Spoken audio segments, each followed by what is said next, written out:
What's up, everybody? It's Wandering Hippie, and welcome to the Hippie Circle.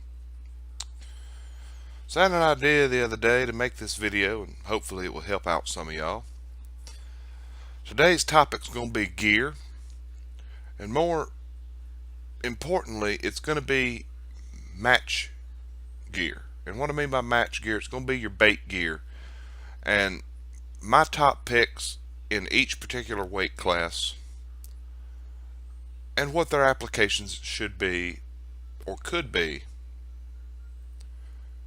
And I'm going to try to make a case for each one of these rods to have a spot in your rod case here. Now, we're going to start off with the 0 to 10 pound category. And personally, you should never leave home without this particular rod and reel, in my opinion.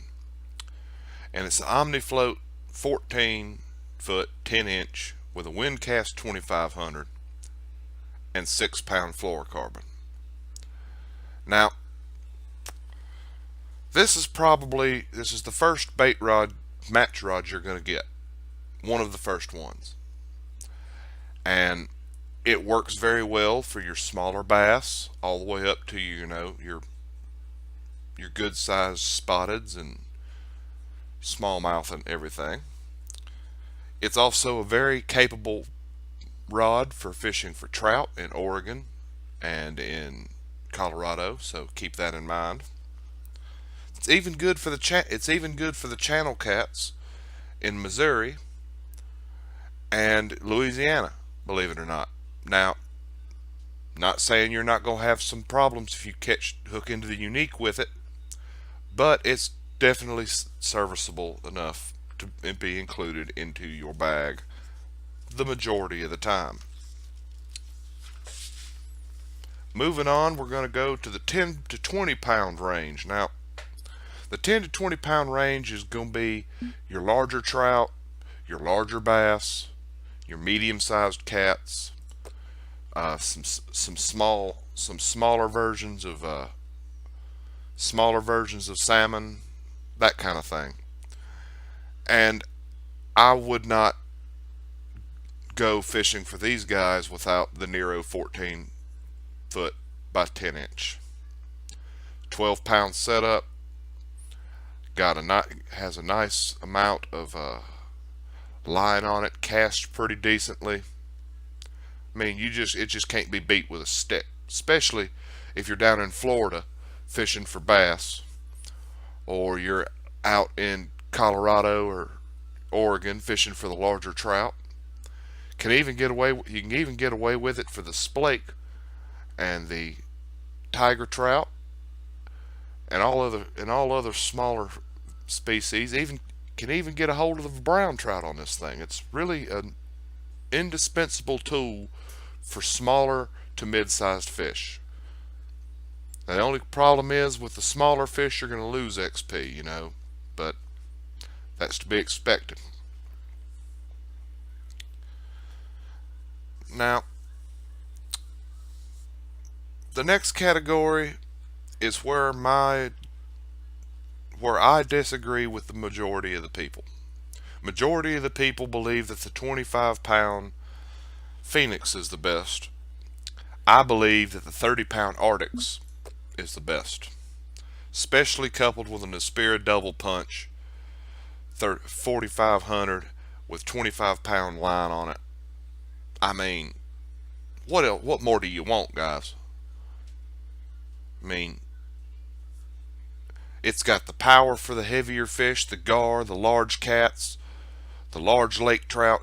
It's got the backbone to pull them in, but it's also got the suppleness to work for carp and not overpower them.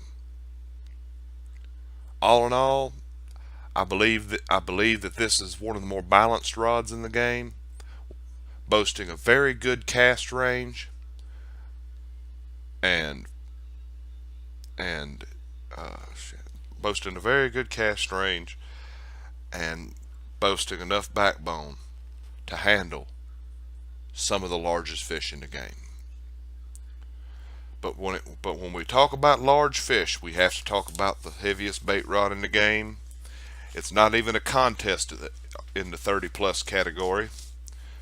The Brutus 9-foot 10-inch with the Aspira Double Punch 6500 and 30-pound test is gonna be the one that's gonna catch every heavy fish in the game. And I truly believe this. I truly believe that from the pike to the salmon to the cats and the gar, the Brutus is just the king of the pond. I've caught several large gar off this setup here. Now it's a little bit rough on the reel because you're using 30-pound test, but I believe truly in my heart that if you know how to manage your line tension, it should never be an issue. Now I'm gonna cover one little tiny point. If you've noticed on these reels, every single one of them has been a rear drag reel, with the exception of my wind cast. There's a reason for that. Rear dragged reels let you control the drag more because you have more settings in which to use. So I can turn that. So on a 28.6 pound reel with 30-pound test, I can turn that reel to 9 and not snap the line, but put a lot of stress on the reel. Conversely, I can set it back and put less on the reel and the line at the same time and rely more on the power of the rod. So you need to keep this in mind when picking out a reel, that front drag reels, they work better for throwing lures and stuff like that, whereas rear drag reels work better and give more control when throwing bait. So now that I've covered my picks for match rods, and please bear with me, the next video is going to be on spinning rods and my opinions of them. Just wanted to take this time to let you guys know that Take a Subscriber Fishing is still looking for a volunteer. As also is the voting for the maps that I'm going to make comprehensive guides on.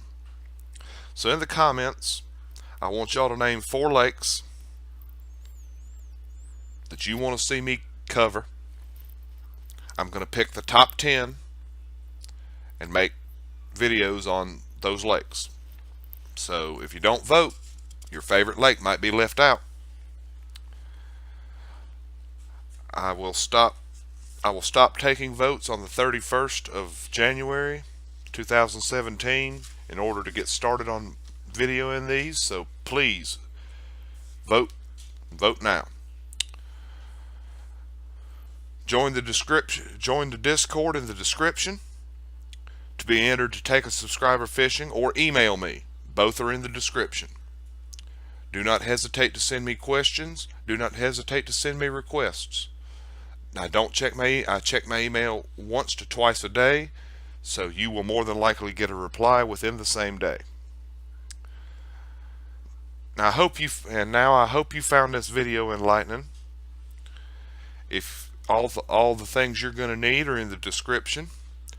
Like I said, please comment your picks for the next lakes you want me to cover.